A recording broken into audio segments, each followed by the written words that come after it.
오늘은 저희가 마태복음 5장 33절에서 우리 42절까지의 본문으로 바리새인보다 나은 의 두 번째 말씀을 우리가 함께 나누도록 하겠습니다. 우리 다 함께 제목을 따라 하시겠습니다. 바리새인보다 나은 의. 아멘. 우리가 사순절 계속해서 이제 예수님을 따르는 삶이라는 주제로 함께 말씀을 나누고 있습니다. 여러분, 우리가 사순절 첫째 주에는 제자들을 부르신 예수님, 또 예수님의 부르심에 따라서 자신의 손에 쥐었던 모든 것들을 다 내려놓고 예수님을 따랐던 그런 제자들의 모습에 대해서 함께 말씀을 나누었습니다. 그리고 사순절 두 번째 주일에는 이제 세상의 빛과 소금이 되게 하시려고 부르신 그 예수님이 주신 빛과 소금의 사명에 관한 말씀을 나눴고요. 또 지난주 세 번째 주간에는 바리새인보다 나은 의 첫 번째 말씀으로 이제 우리가 하나님이 주시는 그 계명을 통한 율법을 통한 우리의 의가 바리새인들보다 나아야 된다라는 그런 말씀들을 함께 나누었습니다. 오늘 또 네 번째 주일을 맞이해서 우리가 계속해서 예수님께서 제자들에게 주신 그 하나님의 계명에 대한 가르침에 관한 말씀을 함께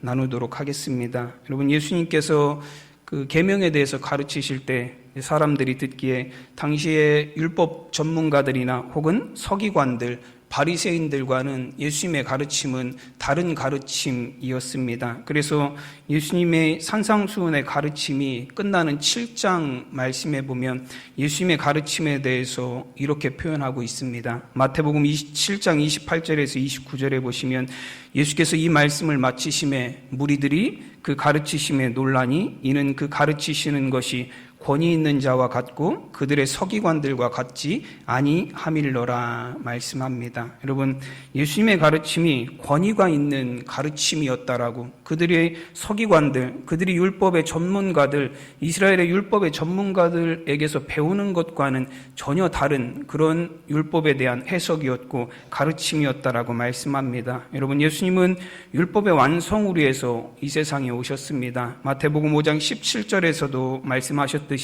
율법을 폐하러 온 것이 아니라 나는 율법을 완전하게 하러 오셨다라고 말씀하셨습니다. 그리고 예수님에게 하나님이 그 주신 권위가 있다라는 거예요. 율법에 대한 권위, 예수님 그 권위로 율법을 가르치셨습니다. 여러분, 서기관들이나 혹은 율법학자들처럼 어떤 겉으로만 드러나는 율법의 겉모습을 가르치신 것이 아니라 율법 속에 담겨져 있는 하나님이 주신 참된 의도와 목적을 하나님이 주신 권위로 바르게 가르치셨다라는 것을 의미합니다. 그래서 우리가 지난주에 그 계명에 관한 말씀을 보면서도 살인하지 말라는 계명은 단순히 사람의 육체, 사람의 몸에 대한 어떤 살인이나 해함뿐만 아니라 그 영혼을 실족하게 하는 것, 그 마음에 상처를 주는 것, 그 사람의 영혼을 죽이는 것도 정말로 하나님이 심각하게 여기는 살인과도 같은 죄이다라고 그렇게 말씀을 드렸습니다. 간음에 관해서도 육체의 간음뿐만 아니라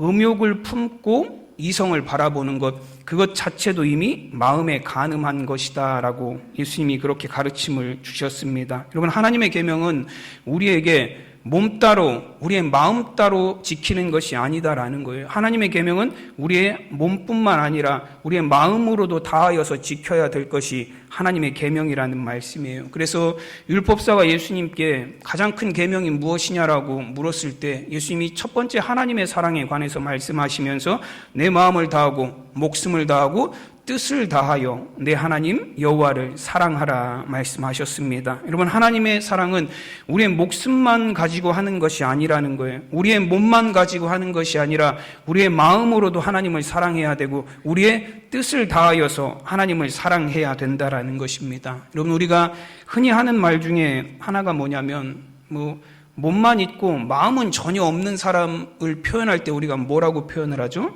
마음은 어디에 가 있다고요? 콩밭에 가 있다. 네.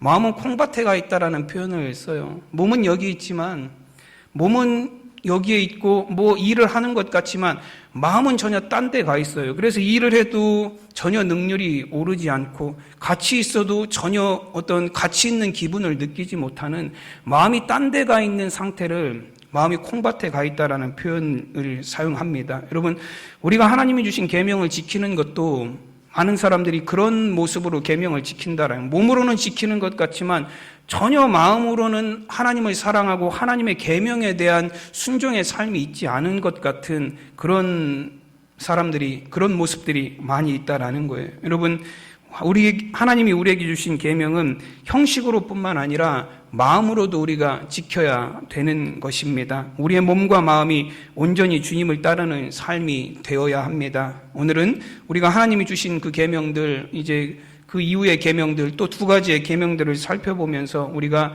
하나님의 계명을 우리의 몸과 마음을 다해서 지키는 것이 무엇인지에 대한 그 예수님의 가르침에 대해서 또 살펴보도록 하겠습니다. 첫 번째는 오늘 맹세에 관한 가르침을 예수님이 주십니다. 33절, 34절 초반절 말씀해 보시면, 또 옛사람에게 말한 바 헛맹세를 하지 말고 내 맹세한 것을 주께 지키라 하였다는 것을 너희가 들었으나 나는 너에게 이르노니 도무지 맹세하지 말지니 라고 말씀하십니다. 여러분, 율법에 이르기는 뭐라고 되어 있냐면 거짓 맹세를 하지 말고 맹세한 것이 있으면 반드시 지켜야 된다라고 율법에서는 그렇게 가르친다라고 말씀합니다. 그런데 예수님은 그 율법에 대해서 그 율법을 이렇게 해석하신다라고 말씀하셨어요. 나는 너희에게 이르노니 도무지 맹세하지 말지니라고 말씀하셨습니다.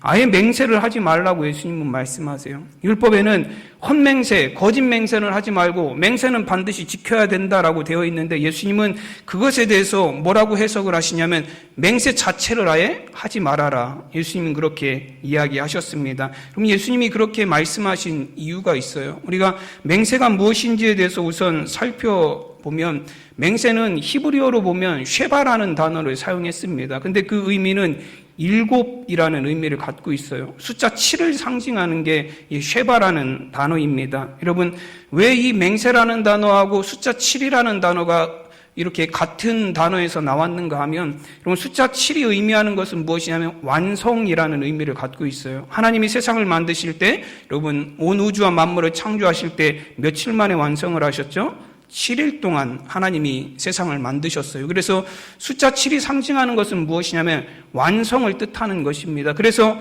맹세는 반드시 지켜져야 되는 거예요. 그 맹세를 지켰으면 완성을 해야 된다라는 의미가 그 안에 담겨져 있습니다. 그래서 아브라함이 그랄의 왕 아비멜렉하고 서로 언약을 맺을 때 창세기 21장에 보면 언약을 맺는 장면이 나와요. 이제 어떤 언약들을 맺냐면 너의 후손이나 우리의 후손이 서로 거짓되이 행하지 말고 우리가 서로 친절하게 협력해서 여기서 잘 살아보자. 무슨 그런 맹세를 맺습니다. 그리고 그 맹세 맺은 곳을 뭐라고 이름을 짓냐면 부엘세바라고 이름을 져요. 부엘은 우물이라는 뜻이고 쉐바는 맹세라는 뜻이기도 하고 일곱이라는 뜻을 갖기도 합니다. 그래서 맹세의 우물 혹은 일곱의 우물이라고 그렇게 되어 있어요. 그리고 그 자리에서 이 아브라함이 아비멜렉에게 뭘 넘겨주냐면 암양 새끼 7마리를 넘겨줍니다. 그럼 그것이 의미하는 것이 무엇이냐면 여기서 너와 내가 맹세한 것은 반드시 지켜져야 된다. 반드시 완성이 되어야 된다라는 그런 의미를 갖고 있습니다. 그래서 맹세를 뜻하는 그 히브리어가 7이라는 의미를 갖고 있어요. 절대 어겨서는 안 되는. 그리고 이스라엘 사람들은 맹세하고 조약을 맺고 언약을 맺을 때 어떤 행위도 하죠? 짐승을 쪼개놓고 그 사이를 지나가기도 해요. 그게 무엇을 의미하냐면 우리가 만약에 우리가 한 맹세를 어기면 너와 내가 여기 함께 짐승 사이 쪼갠 사이를 지난 것처럼 우리가 그 맹세를 어기면 이 짐승처럼 우리가 쪼개지게 될 것이다라는 그런 의미를 갖고 있습니다. 그래서 맹세는 반드시 지켜야 되는 거예요. 한 번 하면 지키지 않아도 되는 것이 아니라 반드시 지키고 완성해야 된다라는 의미를 갖고 있습니다. 그래서 맹세가 7이라는 숫자와 연계가 되어 있어요. 여러분, 또 이 7이라는 숫자가 상징하는 것은 무엇이냐면 여러분, 하나님을 상징하는 숫자가 바로 이 7이라는 숫자입니다. 오늘 말씀에서도 보시면 예수님께서 34절 후반절에서 35절 초반절 말씀에 보면 맹세하지 말라고 말씀하시면서 이렇게 말씀하세요. 하늘로도 하지 말라 이는 하나님의 보좌임이요 땅으로도 하지 말라 이는 하나님의 발등상임이요 라고 말씀합니다. 너희는 하늘로도 맹세하지 말고 땅으로도 맹세하지 말라는 거예요. 하늘은 하나님의 보좌이고 땅은 하나님의 발등상이다 라고 말씀합니다. 여러분, 하늘을 상징하는 숫자가 뭐냐면 3이라는 숫자예요. 성부와 성자와 성령. 여러분, 하늘을 상징하는 숫자가 3이라는 숫자입니다. 그러면 땅을 상징하는 숫자는 무엇일까요? 4가 땅을 상징하는 숫자예요. 동서남북. 땅을 상징하는 숫자는 4라는 숫자입니다. 그래서 3과 4를 합치면 여러분 뭐가 되죠? 산수 시간이 아닌데, 네. 3과 4를 더하면 뭐가 나오죠? 7이 나와요. 네. 하늘과 땅을 합친 숫자가 7이라는 숫자예요. 여러분, 모든 천지와 만물을 하나님이 창조하셨다라는 의미를 갖고 있습니다. 그래서 이 맹세라는 단어는 숫자 7이라는 의미를 갖고 있어요. 그것이 무엇이냐면 우리가 굳이 하나님의 이름으로 맹세하지 않아도 우리가 하는 모든 맹세는 무엇을 가지고 하는 맹세예요? 하나님의 이름으로 하는 맹세가 된다라는 거예요. 그래서 예수님께서는 너희가 맹세를 함부로 하지 말라라는 말씀을 예수님께서 주셨습니다.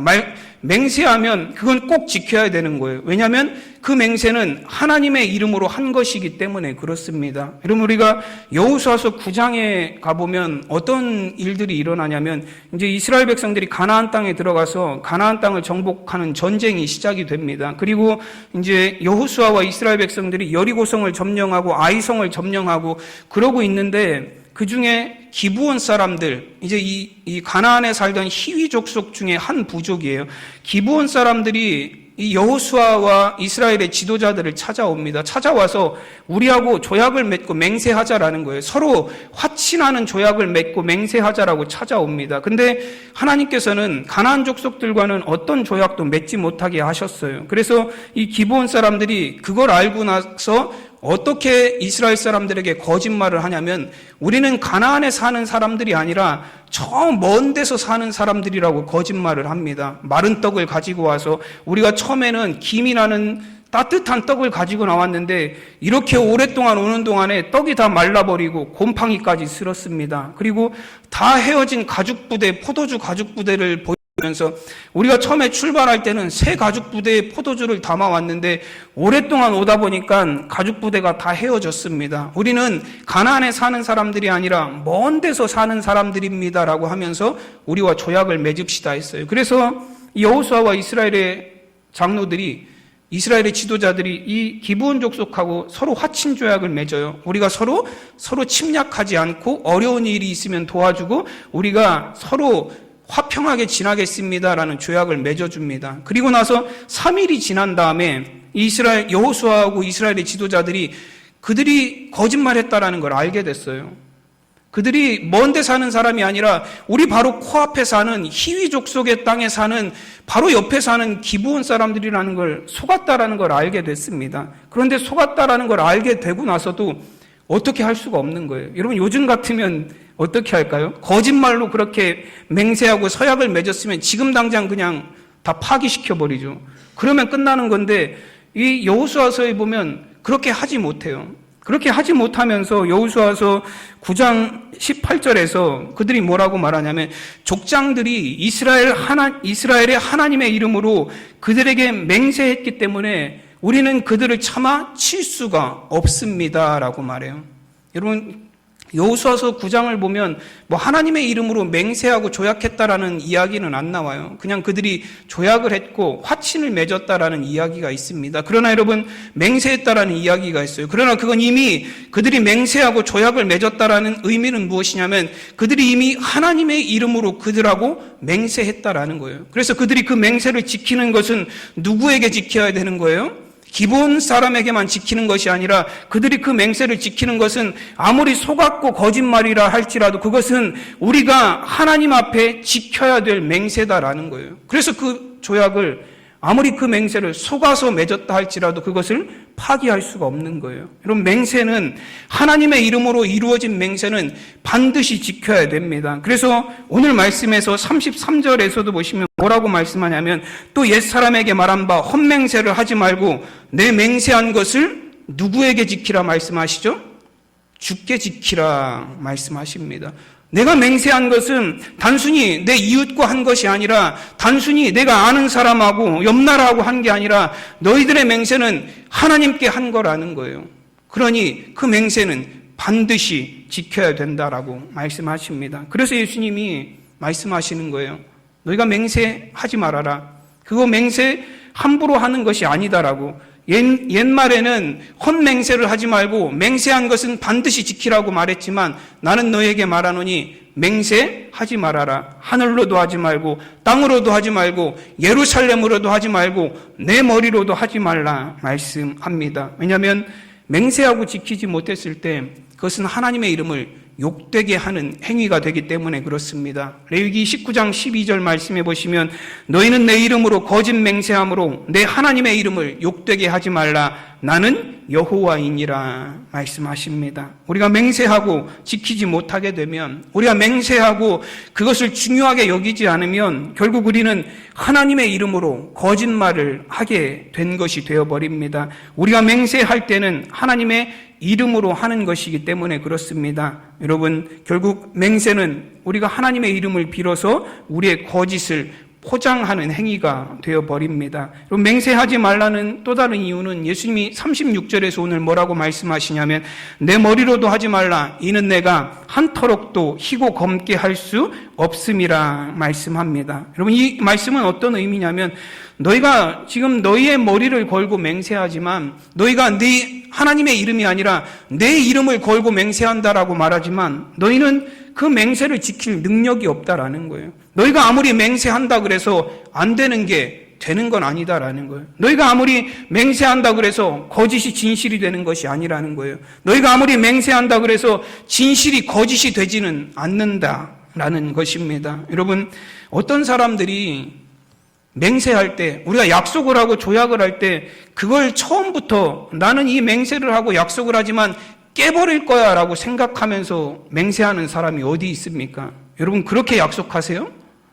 우리 다음 주에 만나, 몇 날 몇 시에 언제 만나서 같이 밥 먹어 라고 약속을 하면서 나는 이 약속을 깨야지 라고 생각하면서 약속을 처음부터 하시나요? 그렇지 않아요. 아주 악한 사람이 아니고는 맹세하고 약속하고 조약을 맺을 때는 내가 이 약속을 꼭 지켜야지라는 생각을 갖고 내가 이 한 맹세를 꼭 지켜야지라는 생각을 갖고 맹세합니다. 여러분, 그러나 세상의 모든 맹세들이 지켜지는 건 아니에요. 많은 맹세와 많은 약속과 많은 조약들이 깨어지고 많은 약속들이 허무하게 사라져버리는 것들을 우리는 너무 많이 봅니다.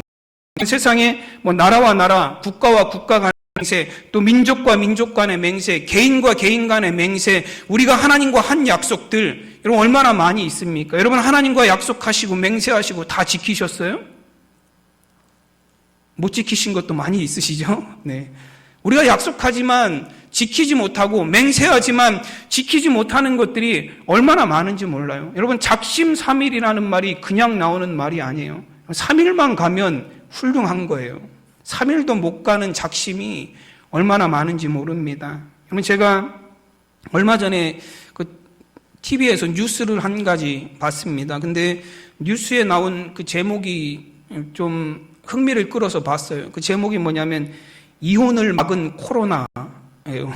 이혼을 막은 코로나. 그게 무슨 내용인가 하고 봤더니 여러분, 코로나가 이제 작년에 굉장히 많이 확산됐잖아요. 코로나가 확산되면서 이혼율이 줄었대요. 네. 이혼율이 얼마나 줄었냐면 2020년에 비해서 무려 이혼율이 2021년에 19%가 줄었대요. 그래서 거기서 이제 조사를 할 때 원인에 대해서 뭐라고 이야기를 하냐면 이렇게 이야기를 하더라고요.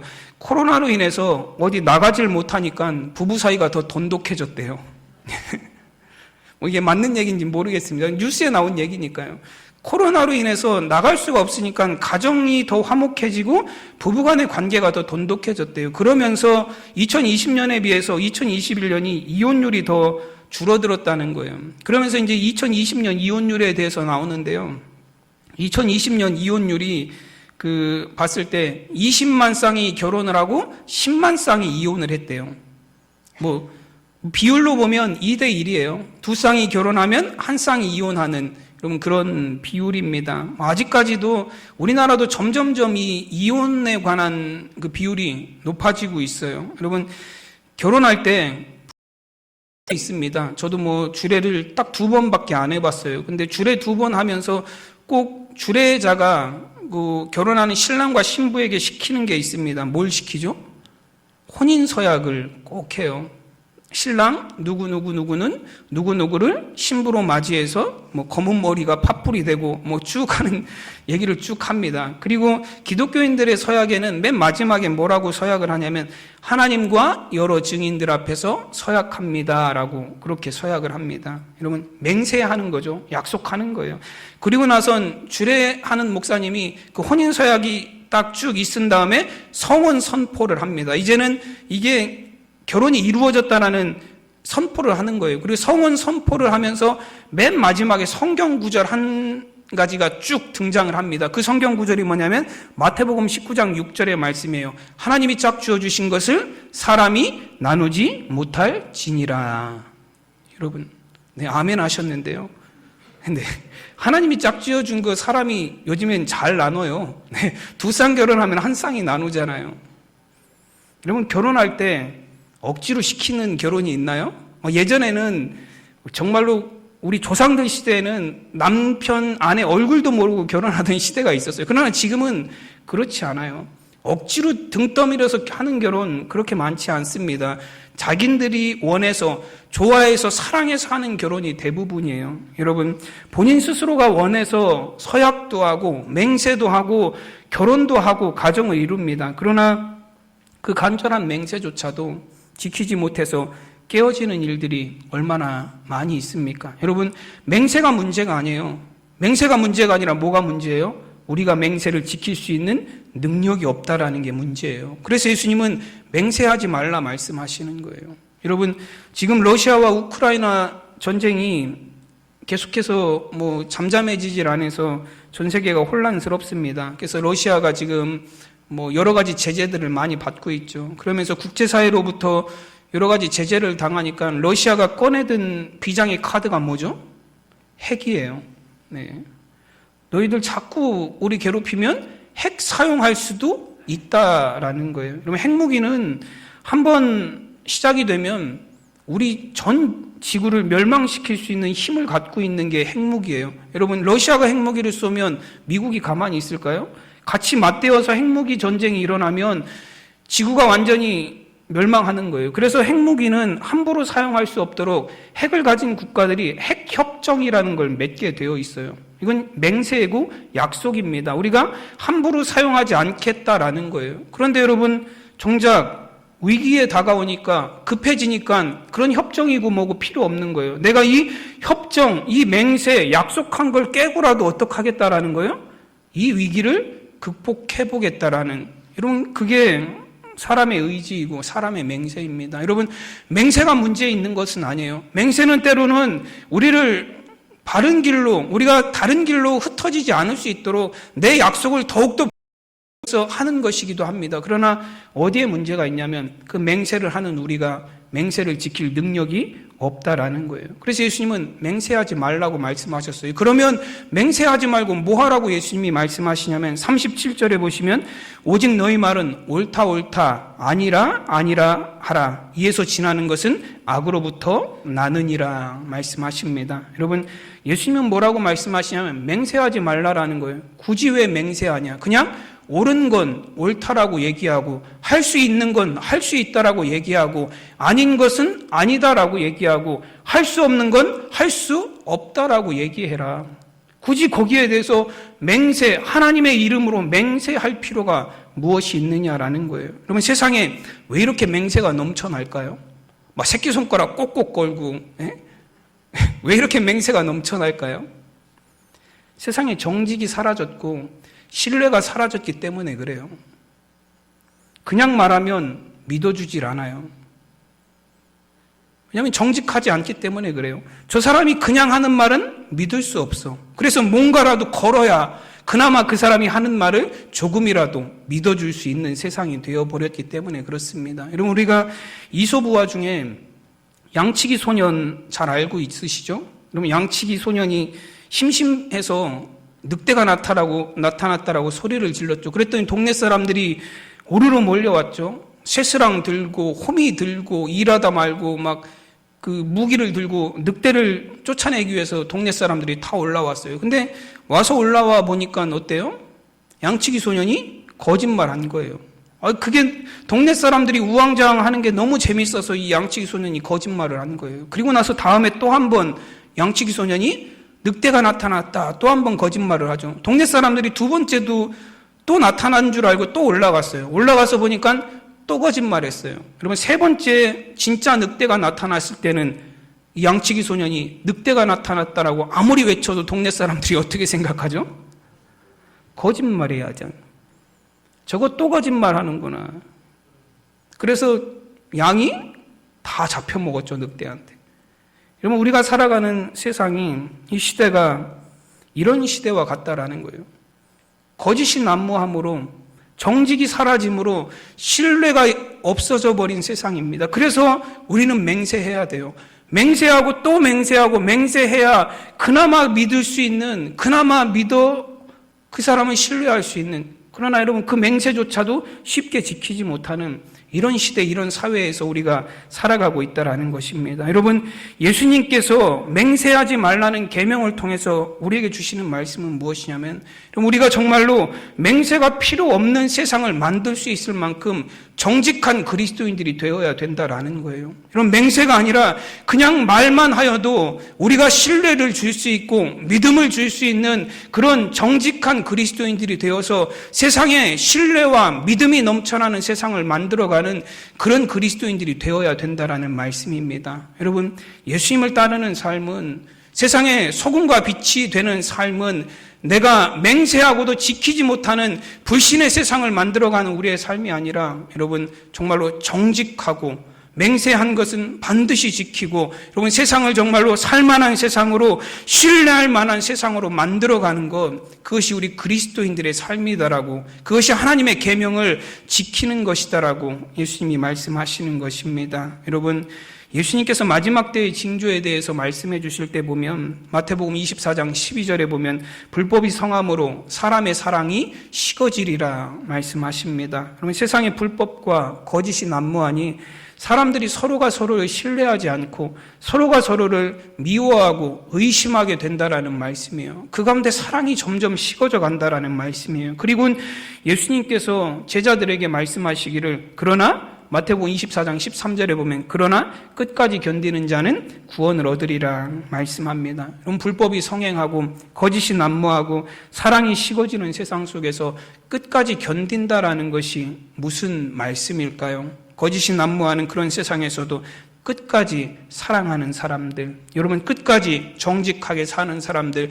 끝까지 믿음을 잃지 않는 사람들을 의미합니다. 여러분 정말로 저와 여러분들이 이런 그리스도인들이 될 수 있기를 바랍니다. 정직한 그리스도인들, 여러분 신뢰가 무너져가는 세상에 신뢰를 세워나갈 수 있는, 맹세가 필요 없는, 정말로 그 말만으로도 믿고 신뢰할 수 있는 그런 정직한 세상을 만들어갈 수 있는 저와 여러분이 되시기를 간절히 축원합니다. 그럼 예수님께서 또 두 번째 오늘 말씀에서 주시는 계명에 대한 가르침은 악한 자를 대적하지 말라는 가르침을 주셨어요. 선의로 그들을 대하라 말씀하십니다. 오늘 38절 39절 초반 말씀을 보시면 또 눈은 눈으로 이는 이로 갚으라 하였다는 것을 너희가 들었으나 나는 너희에게 이르노니 악한 자를 대적하지 말라 말씀하십니다. 여러분 구약의 율법에는 이는 이로, 눈은 눈으로 갚으라고 되어 있다라는 거예요. 어찌 보면 이 율법은 당한 대로 똑같이 갚아주라, 이런 의미처럼 보일 수 있습니다. 여러분 그러나 예수님께서는 이 율법은 당한 대로 똑같이 갚아주라는 것이 아니다라고 예수님은 말씀하세요. 여러분 이 율법이 주시는 참된 의미는 무엇이냐면 악을 악으로 대적하지 말라라는 그 의미가 여기에 담겨져 있다라는 거예요. 즉 여러분 이는 이로, 눈은 눈으로 라는 의미는 무엇이냐면 내가 당한 것 이상으로 복수하는 것을 막기 위한 하나님이 주신 계명이라는 거예요. 여러분 복수는 악을 악으로 갚는 행위예요. 내가 당한 것 그 이상을 갚아주는 행위는 복수입니다. 악을 악으로 대하는 행위예요. 그래서 그럼 복수는 항상 악한 결과를 가져오고 또 끊이지 않는 악순환을 만들어 옵니다. 그러면 내가 이 사람이 나에게 악을 행해서 내가 갚고 또 그 사람이 또 나에게 또 갚고 이러면 이 복수는 끊임없는 악의 순환, 죄의 순환을 만들어 내는 거예요. 그러면 요즘 우리가 사무엘하의 말씀을 새벽에 보고 있습니다. 사무엘하 13장에 보면 그 다윗의 큰아들이었던 암논이 자신의 여동생인 다말을 욕보이는 사건이 나와요. 그 사건에서 이 다말과 이제 같은 어머니 배에서 나온 압살롬이라는 다윗의 세 번째 아들이 정말로 분노했어요. 그래서 복수하겠다라는 생각을 마음에 품습니다. 그래서 2년을 기다려요. 2년을 기다렸다가 그 암논을 양털 깎는 자리에 초대를 해서 죽여버립니다. 그럼 이게 복수예요. 복수는 또 다른 복수를 낳고 악을 악으로 대하는 건 또 다른 악을 낳는 결과를 맞게 되는 거예요. 여러분 우리가 드라마라든지 뭐 그런 데서 뭐 정말로 복수를 다루는 드라마들이 얼마나 많은지 몰라요. 막 그 남편한테 버림받은 여자가 여기 점 하나 찍고 나와서 복수하는 드라마들, 뭐 그런 드라마들, 우리가 보는 드라마들 보면 다 그런 드라마들이에요. 우리는 그걸 보면서 막 시원해하고 즐거워하고 하죠. 근데 여러분 정말로 복수하는 그 드라마들 내용에 보면 어떤 대사들이 많이 나오냐면 이런 대사들이 많이 나와요. 내 눈에서 눈물 나게 했으니 네 눈에선 뭐가 나게 한다고요? 피눈물이 나게 할 것이다. 이게 복수잖아요. 그대로가 아니죠. 이거는 내 눈에서 눈물이 나면 너는 10배, 20배 그거보다 더한 일을 당해야 내 속이 시원하겠다라는 거예요. 이것은 악순환이죠. 하나님께서는 이런 죄의 악순환, 악의 악순환을 끊어내기를 원하셨습니다. 여러분 그래서 당한 것 이상의 안갚음을 하지 못하게 하셨어요. 예수님이 이 율법에 대해서 정확하게 가르쳐 주십니다. 악한 자를 대적하지 말라 말씀합니다. 너희가 악한 일을 당했을 때 그 악한 일에 대해서 악으로 대적하지 말라라는 말씀이에요. 여러분 오늘 39절 후반의 말씀에 보시면 누구든지 내 오른뺨을 치거든 왼편도 돌려대며 라고 말씀합니다. 여러분 상대방의 오른뺨을 치려면 어떻게 해야 오른뺨을 칠 수 있죠? 안 쳐보셔서 잘 모르시죠? 네. 보통 오른손으로 이렇게 상대방의 뺨을 치면 어디를 맞게 되죠? 왼뺨이 맞게 돼요. 옆에 분들 한번 쳐보세요. 네. 세게 치지 마시고 손만 한번 대보세요. 오른손으로 그 사람을 때리려면 왼뺨을 치게 돼 있어요. 그러면 오른손으로 그 사람의 오른뺨을 치려면 어떻게 쳐야 되죠? 손등으로 쳐야 돼요.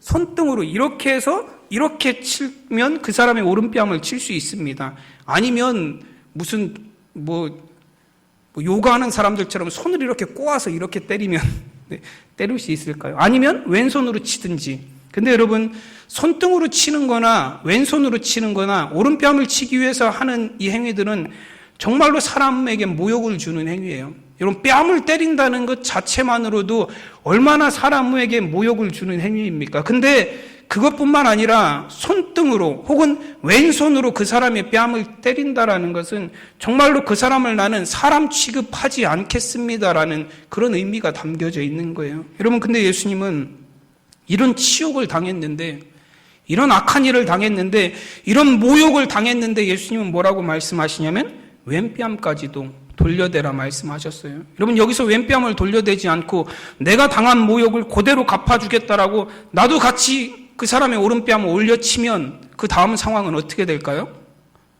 뺨에서 끝나지 않죠? 주먹이 나오고 발길질이 나오고 네. 내가 사용할 수 있는 모든 싸움의 기술이 거기서 등장을 하겠죠.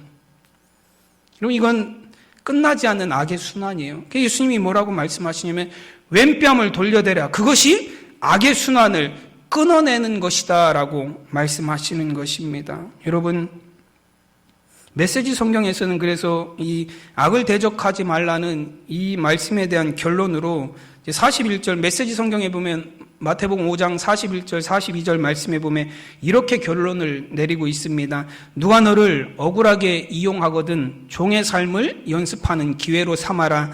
똑같이 갚아주는 것은 이제 그만하여라. 너그럽게 살아라. 그럼 이렇게 되어 있어요. 여러분, 우리 한번 이 마지막 구절만 한번 따라해 보실까요? 똑같이 갚아주는 것은 이제 그만하여라. 너그럽게 살아라. 아멘. 여러분, 이게 악의 고리를 끊는, 악의 순환의 고리를 끊어내는 방법이에요. 여러분, 예수님께서 이는 이로, 눈은 눈으로 대하라는 이 율법의 말씀을 예수님은 정확하게 해석해 주셨어요. 그것 이상으로 하지 말고 악의 순환의 고리를 끊어버리는 그런 계명이다라고 말씀하셨습니다. 여러분, 로마서 12장 21절 말씀에 보면 악에게 지지 말고 선으로 악을 이기라 말씀합니다. 여러분, 악에게 진다라는 것이 어떤 의미냐면 악을 악으로 대하는 것이 악에게 지는 거예요. 그럼 그렇지 않습니까? 악과 악이 싸우면 누가 이길까요? 예, 그냥 악이 아니라 더 큰 악이 이기게 되어 있어요. 그렇죠? 더 큰 악이 이기게 되어 있습니다. 당연하죠. 악과 악이 싸우면 누가 이기냐면 더 큰 악, 더 싸움 잘하는 악, 더 심각한 악이 이기게 되어 있습니다. 결국에는 악과 악의 싸움에서는 악이 승리하게 되는 거예요.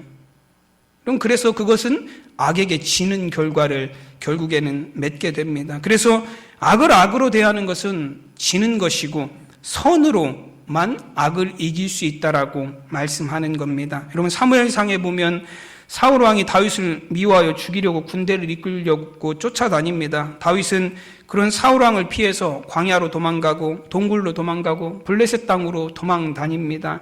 그래서 여러분, 도망 다니던 와중에 다윗이 사울 왕을 죽일 수 있는 결정적인 기회를 얻게 됐어요. 근데 다윗은 하나님이 기름 부어 세우신 종을 죽이는 것은 하나님이 기뻐하시는 일이 아니다라고 말하면서 다윗은 사울을 죽이지 않습니다. 그리고 사울이 나중에 그 사실을 알게 돼요. 다윗이 나를 죽일 수 있는 기회가 있었는데, 다윗이 원수인 나를 죽일 수 있는 기회가 있었는데 다윗이 나를 죽이지 않고 살려줬다라는 걸 알게 됩니다. 그리고 나서 사울이 다윗을 향해서 이렇게 말해요. 사무엘상 24장 16절과 17절 말씀에 보면 사울이 이르되 내 아들 다윗아 이것이 내 목소리냐 하고 소리를 높여 울며 다윗에게 이르되 나는 너를 학대하되 너는 나를 선대하니 너는 나보다 의롭도다 라고 말합니다. 이게 무슨 의미예요? 네가 나를 이겼다라는 거예요. 나는 너를 악으로 대했지만 너는 나를 끝까지 선으로 대하는구나. 네가 정말로 의로운 사람이다. 여러분, 이것이 선으로 악을 이긴다라는 것의 의미예요. 여러분, 저와 여러분이 정말로 세상에서 수많은 악한 세상 가운데 우리가 살아가지만 여러분, 이 악한 세상에서도 하나님의 선으로 여러분 악을 이길 수 있는 저와 여러분이 되시기를 간절히 소원합니다. 여러분, 예수님을 따르는 사람들은, 예수님의 제자된 사람들은 하나님께서 주신 계명의 말씀으로 세상에 소금이 되고 빛이 되는 사명을 감당하는 사람들입니다. 정말로 불법과 거짓으로 인해서 정직과 신뢰가 사라져가는 이 세상에 그리스도인들이 하나님의 말씀을 통해서 정직과 신뢰를 회복하고 그런 세상을 세워나갈 수 있는 저와 여러분이 되시기를 바랍니다. 또한 죄와 악의 세력이 계속해서 이 세상에서 자신의 세력을 넓혀가고 있는 이 시대에 정말로 하나님의 선으로, 하나님의 말씀으로 악의 순환의 고리들을 끊어낼 수 있는 저와 여러분이 되시기를 간절히 축원합니다. 기도하겠습니다. 하나님의 은혜와 사랑을 감사드립니다. 오늘도 하나님 우리에게 말씀을 주셔서 정말로 이 땅의 그리스도인들이 세상의 소금과 빛이 된 사명을 감당하기 위해서 정말 하나님의 말씀으로 정직과 신뢰를 세워나가는 삶을 살 수 있도록 말씀을 주시니 감사합니다. 정말로 하나님 불법이 가득하고 거짓이 가득한 이 세상에 하나님 그래서 맹세하여도 믿어주지 아니하는 이런 어지러운 세상 가운데 우리 그리스도인들이 하나님의 말씀 안에서 바르게 살아서 정말로 세상에 하나님의 정직을 세우고 하나님의 신뢰를 세워나가는 온전한 성도들이 될 수 있도록 주님 인도하여 주시옵소서. 또한 아버지 하나님, 세상에 악한 일들이 많고 악한 자들이 많고 하나님 악으로 세상을 지배하려는 사람들이 많은 이 세상 가운데 정말로 우리 사랑하는 성도들 하나님의 선으로 하나님 을 이겨내는 성도들이 되게 하여 주시옵소서. 정말로 그리스도인들의 삶을 통해서 하나님의 선이 이 세상에 가득하여질 수 있도록 정말로 선으로 세상을 살아가는 우리 모든 성도들이 될 수 있도록 주님 인도하여 주시옵소서. 감사하며 우리 주 예수 그리스도의 이름으로 기도드리옵나이다. 아멘.